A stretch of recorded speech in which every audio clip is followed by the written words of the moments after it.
Ce livre de cuir aux lettres dorées pourrait bien être une Bible datant de plus de 1500 ans. Le manuscrit a été redécouvert en Turquie il y a peu, après avoir été saisi en 2000 lors d'un coup de filet contre des contrebandiers. Il sommeillait depuis 12 ans dans les placards de la justice et pourtant il pourrait bien s'agir d'un vrai trésor, car il est écrit en araméen, la langue de Jésus. Il est désormais en phase d'authentification au musée ethnographique d'Ankara. D'après certains médias turcs, le Vatican aurait demandé à pouvoir le consulter.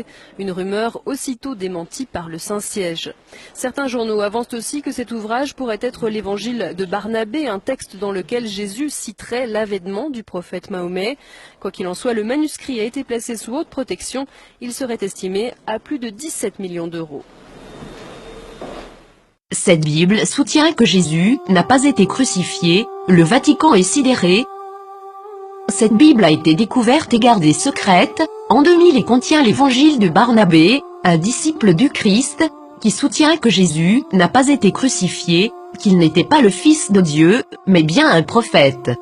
Cette Bible soutient aussi que l'apôtre Paul est appelé l'imposteur, que Jésus a fait son ascension tout en restant vivant et que c'est Judas Iscariote qui a été crucifié à sa place. Authenticité selon les rapports, les experts et les autorités religieuses, à Téhéran, insistent sur le fait que le livre est un original. Il est écrit avec des lettres dorées, sur du cuir relié et il est écrit dans la langue araméenne, qui était la langue parlée par Jésus. Le texte principal maintient une vision similaire à celle de l'islam, contredisant les enseignements du Nouveau Testament de la chrétienté. Jésus a aussi prédit la venue du prophète Mahomet, qui a fondé l'islam, 700 ans plus tard.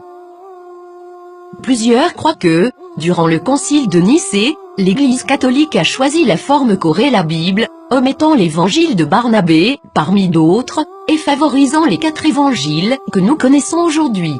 De nombreux textes bibliques ont commencé à faire surface depuis ce temps, incluant ceux de la Mère morte et les évangiles gnostiques, mais cette Bible semble tout particulièrement inquiéter le Vatican. Qu'est-ce que cela signifie pour les religions chrétiennes et ses adeptes?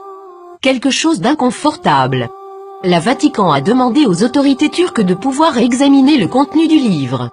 Maintenant que ce livre a été découvert, accepteront-ils cette preuve? La nieront-ils? L'appelleront-ils un mensonge musulman, comme l'a fait le magazine Truth en 2000?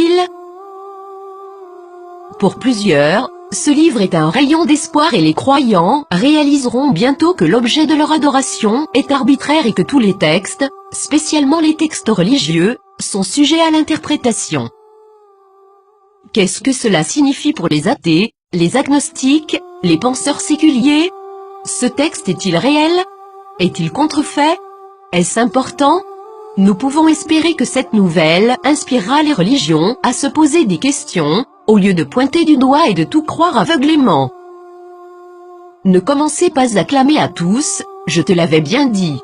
Le plus grand danger de la foi se présente lorsque les gens croient ce qu'ils veulent croire, défendant cette croyance malgré toutes les preuves du contraire, spécialement si les preuves apportées révolutionnent les bases de cette croyance.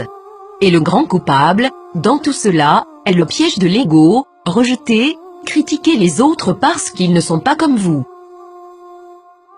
Durant des siècles, la défense de la foi aveugle a mené les nations à la guerre, à la violence, à la discrimination, à l'esclavage et à une société d'automates, et tout cela a été justifié par des mensonges.